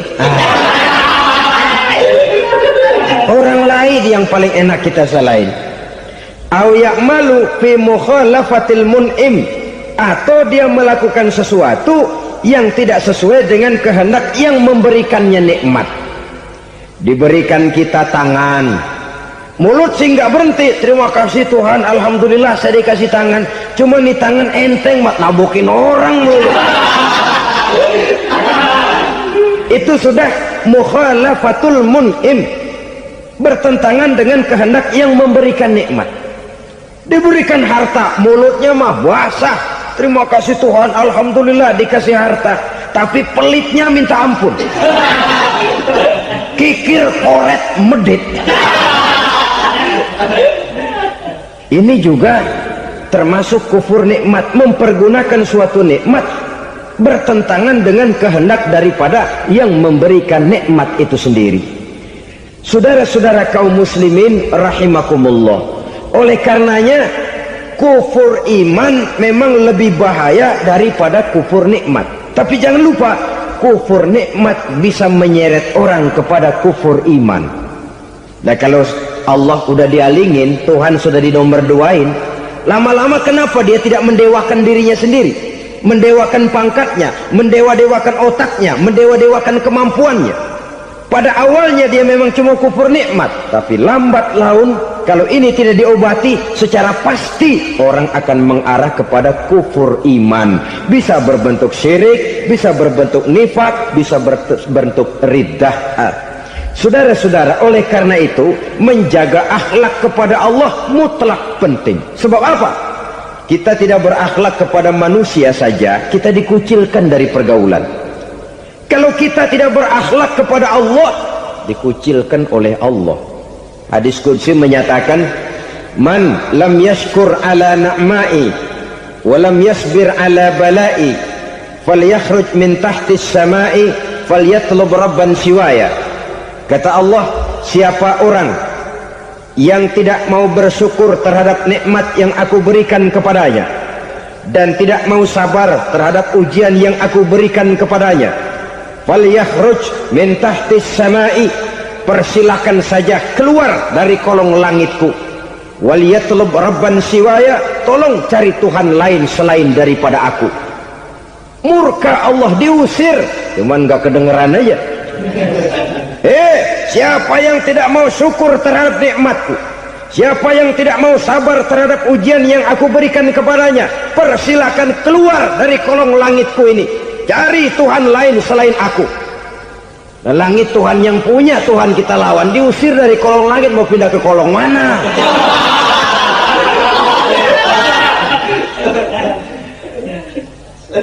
Jadi jangan merasa kufur nikmat kan enteng. Iya, kelihatannya begitu, tidak sebahaya kufur iman. Tapi kufur nikmat ini merupakan anak tangga yang kalau kita sudah mulai naik, kita akan naik terus sampai kepada tingkat di mana kita mengalami kufur iman. Kalau sudah ke sana, maka akhlak kita kepada Allah terkenalah erosi, terkena polusi, hancur akhlak kepada Allah, dan itulah sumber kesengsaraan abadi.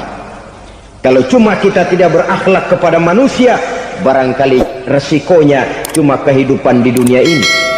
Mungkin juga ada kehidupan akhirat, tapi kalau sudah tidak berakhlak kepada Allah, dunia akhirat kita rugi dan celaka. Maka pada kesempatan ini saya mengajak, marilah jaga baik-baik akhlak kita kepada Allah. Satu kali kita bertauhid, sampai mati kita bertauhid. Satu kali la ilaha illallah, jangan tergelincir lagi kita keluar daripada kalimat itu. Satu kali kita bertuhankan Allah, jangan bertuhan yang lain selain daripada Allah. Jangan sekutukan Allah, jangan samakan Allah dengan sesuatu, jangan mengangkat yang lain sama agungnya dengan Allah. Sebab dengan demikian kita seolah-olah sudah mengotori akhlak kita kepada Allah subhanahu wa ta'ala. Ini berat saudara-saudara, ini tidak ringan. Kadang-kadang saya katakan tadi, masalah ekonomi, kadang-kadang persaingan hidup yang makin tajam, di tengah lapangan kerja yang makin sulit, di tengah orang banyak potong kompas. Kalau berpatokan kepada nilai tauhid, la ilaha illallah, tidak ada Tuhan selain Allah, maka saya tidak akan takut kecuali hanya kepada Allah. Saya tidak akan menggantungkan hidup kecuali hanya kepada Allah. Saya tidak akan minta rezeki kecuali hanya kepada Allah. Kadang-kadang situasi yang nekat membuat kita kehilangan keseimbangan, kehilangan pertimbangan, picik pandangan. Akibatnya kita merusak akhlak kepada Allah subhanahu wa ta'ala. Ironinya kan orang sekarang kalau ditanya, lu nyolong ya? Iya. Kok berani? Emang. Lu nggak tahu Tuhan lihat? Tahu. Kok nyolong juga? Biarin. Kalau Tuhan mah lihat, jaga ribut. Enggak ribut katanya. Kalau orang lihat, 2 orang saja tahu, geger kelurahan. Ini kan sudah mendustai dirinya sendiri, sudah merusak akhlaknya kepada Allah subhanahu wa ta'ala. Tuhan enggak ribut katanya. Saudara hadirin yang saya hormati, jadi oleh karenanya akhlak kita kepada Allah merupakan basis daripada kehidupan beragama. Kalau itu sudah mulai rapuh, mulai terkena erosi dan polusi, mulai rusak, dikhawatirkan nanti nilai ibadah kita kepada Allah juga akan turut ambruk karenanya. Saudara-saudara kaum muslimin rahimakumullah, tugas yang kedua, memperbaiki akhlak manusia kepada sesama manusia. Kita tahu Islam sesuai dengan namanya adalah agama damai. Maka akhlak manusia kepada sesama manusia menempati porsi yang penting dalam kehidupan beragama. Bagaimana seorang muslim bergaul, bertata krama terhadap sesama manusia. Mari kita lihat lebih jauh persoalannya. Untuk memudahkan pembicaraan dari kacamata agama, kita kelompokkan saja manusia itu dalam 2. Pertama yang seiman, dan yang kedua yang tidak seiman. Yang tidak seiman itu kita sebut saja kufur atau kafir. Nah, kepada yang kafir pun kita diajarkan untuk berakhlak, apalagi kepada yang memang nyata-nyata seiman, sekeyakinan, seakidah. Kemanapun Islam datang, ke negara manapun ia masuk, ia tidak menaburkan kerusakan. Jadi tidak benar kalau orang pernah itu menggambarkan, saking sentimennya seorang orientalis pernah menggambarkan Nabi Muhammad di tangan kirinya Quran, di tangan kanannya pedang, menggambarkan seolah-olah Islam dikembangkan dengan kekerasan. Sebenarnya tidak sama sekali. Kalaupun dalam sejarah perkembangan Islam pernah terjadi perang, maka perang dalam Islam sesungguhnya apabila kita amati sejarahnya bukan untuk memaksakan agama, karena memang agama tidak bisa dipaksakan, tetapi justru untuk mempertahankan agama dari segala macam hambatan, rintangan, hinaan dan fitnahan. Tapi kemanapun yang jelas Islam masuk, dia tidak pernah membuat kekacauan, kerusuhan ataupun penghancuran. Candi Prambanan bahkan dipugar, gereja-gereja tidak ada yang dihancurkan oleh umat Islam. Kenapa? Islam agama damai. Soal agama, soal lakum dinukum waliyadin, la ikraha fid din, qad tabayyana ar-rusydu minal ghayy. Tidak ada paksaan dalam beragama, sebab nyata yang benar dengan yang tidak benar. Belum pernah ada orang kafir masuk ke perkampungan orang Islam lalu dikejar-kejar, diteriakin kafir, kafir, sunatin.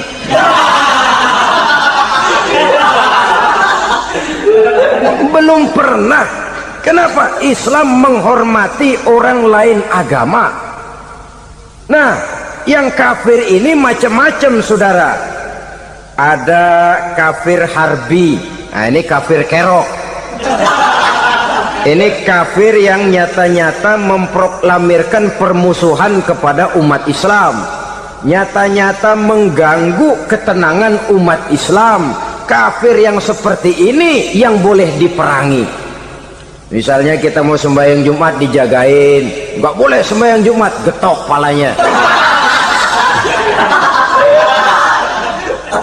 Kafir harbi artinya tantangan perang datang dari mereka, bukan kita yang mulai, mereka yang buka front.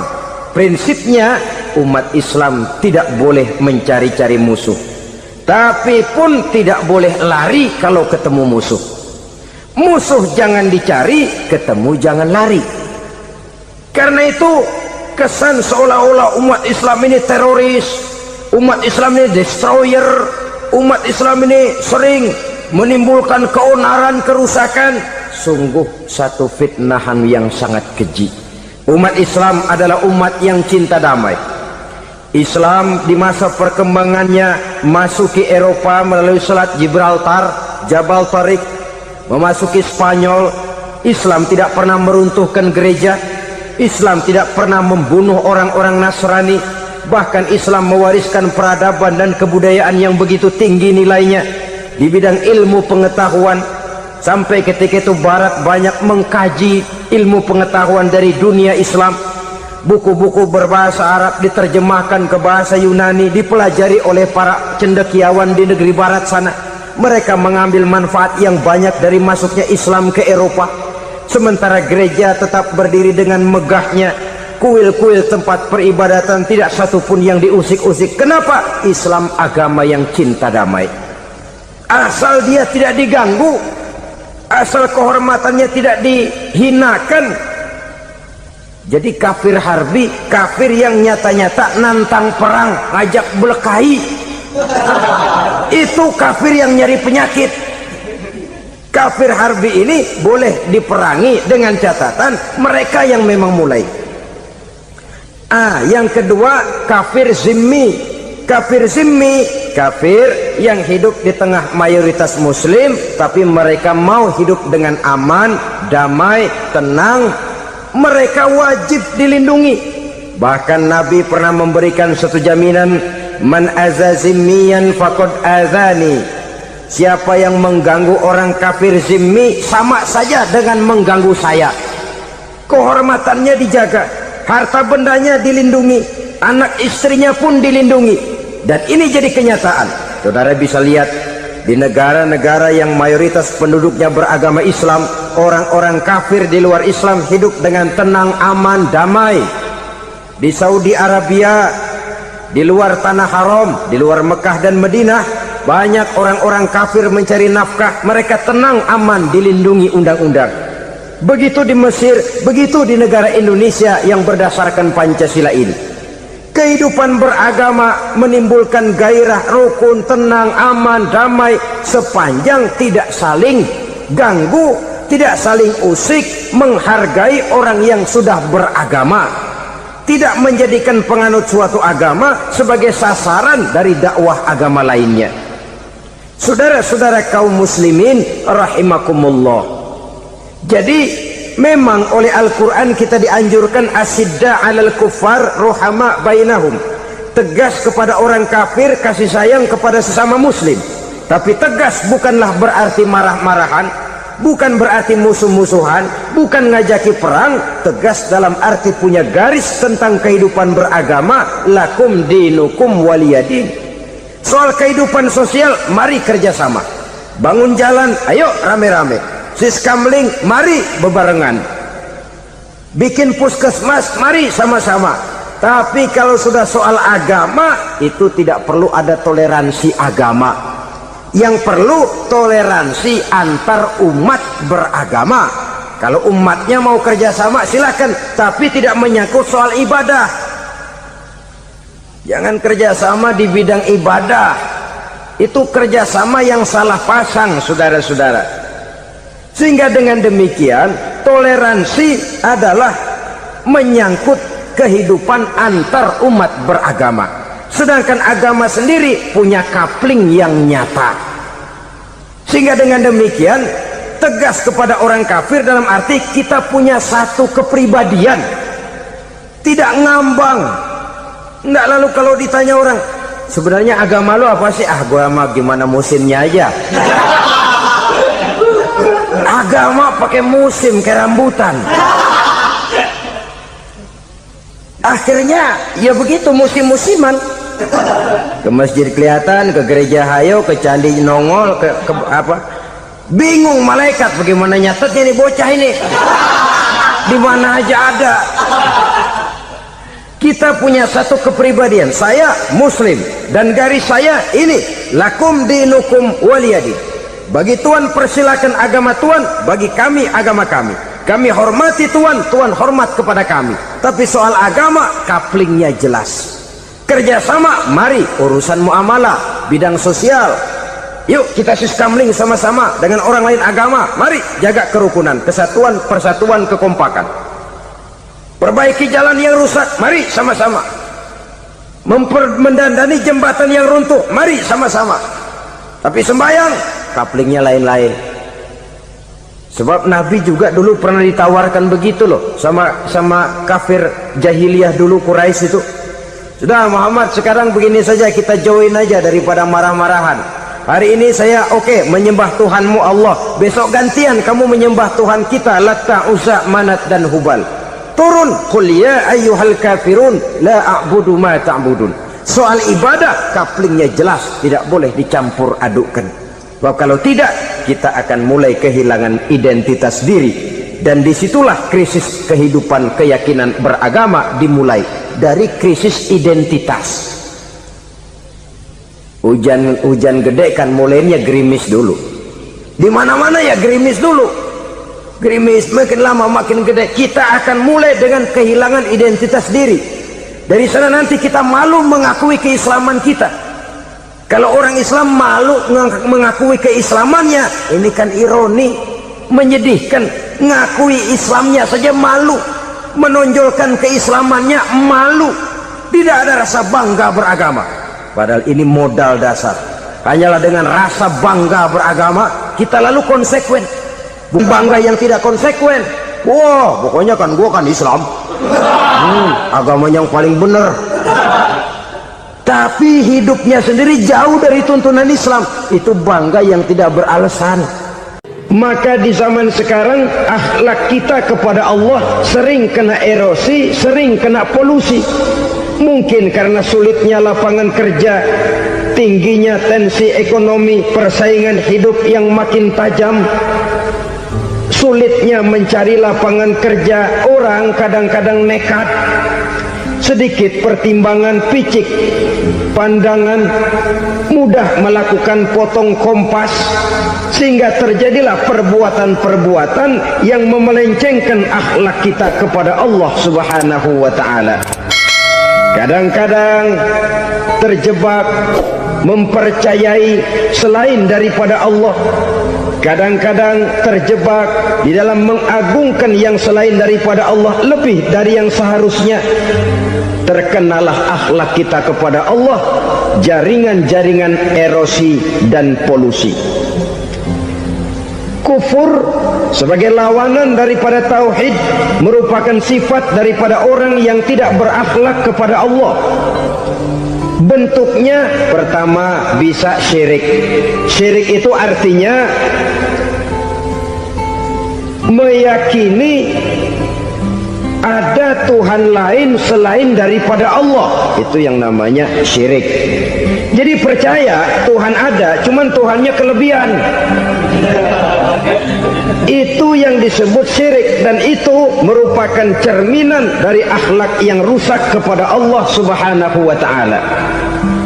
Berkeyakinan Tuhan lebih dari satu, berkeyakinan bahwa Tuhan itu beranak atau diperanakkan, atau mengagungkan sesuatu sama dengan Allah, atau menjadikan yang selain Allah sebagai tujuan akhir daripada perjalanan kehidupan ini, maka itu sudah terjebak kita dalam musyrik. Dan syirik satu dosa yang tidak berampun. Bahasa kasarnya, yang namanya syirik itu jenis bapak moyangnya dosa.